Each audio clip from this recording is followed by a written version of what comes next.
এই নামাজ কেন পড়েন?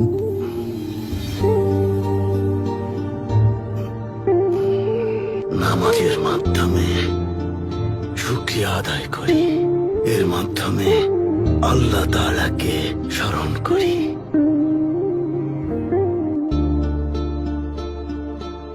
আমরা ট্যাঙ্গারির কাছে প্রার্থনা করি, মোহাম্মদের কথা বলুন সাল্লাল্লাহু আলাইহি ওয়াসাল্লাম। ওসমান বেও এই নামটা যখন শোনেন ওটা বলে চুপ থাকেন কেন? কারণ যার কথায় উনি দোজাহানের একমাত্র সুলতান। তুমি ছিলেন? ক্ষুধার্ত থাকতেন, মাঝে মাঝে এক কাপড়ি সেলাই করে পড়তেন, মাঝে মাঝে দুধ আর খুরমায় ক্ষুধার জ্বালা মেটাতেন। তাহলে ওনাকে সুলতান কেন বলে?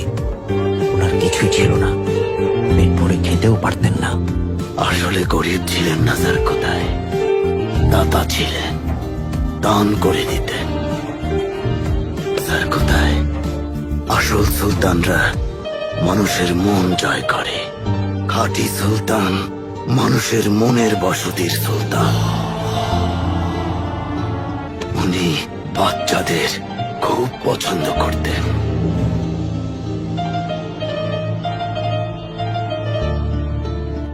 বাচ্চা?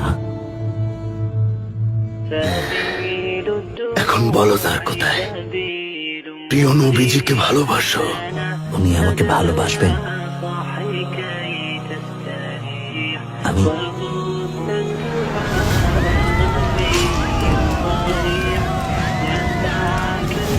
যার কোথায় মোটেও ভালো মানুষ না, যার কোথায় মানুষ মেরেছে, যার কোথায় বাচ্চাদের মেরেছে, যার কোথায় শুধু মারতে শিখেছে, যার কোথায় শুধু মারতে শান্ত শিখেছে। হও বাবা, শান্ত হও, শান্ত হও, শান্ত হও, শান্ত হও বাবা, শান্ত হও।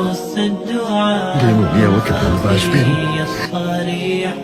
يا ساعة الفضاء الرحيب الفسيح ও যার কোথায়, যার কোথায় তওবা করো, কান্না করো, ক্ষমা চাও। صاحي كي আমরা تستريح আল্লাহর কাছে ক্ষমা চাইবো।